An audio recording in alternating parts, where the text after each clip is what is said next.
سورة الطارق. بسم الله الرحمن الرحيم.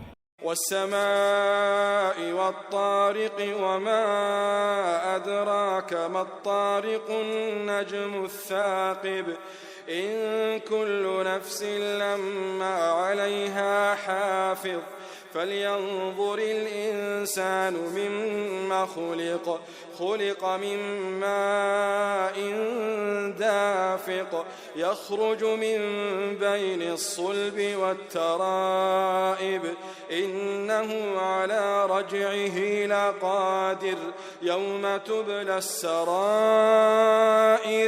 فما له من قوة ولا ناصر والسماء ذات الرجع والأرض ذات الصدع إنه لقول فصل وما هو بالهزل إنهم يكيدون كيدا وأكيد كيدا فمهل الكافرين أمهلهم رويدا.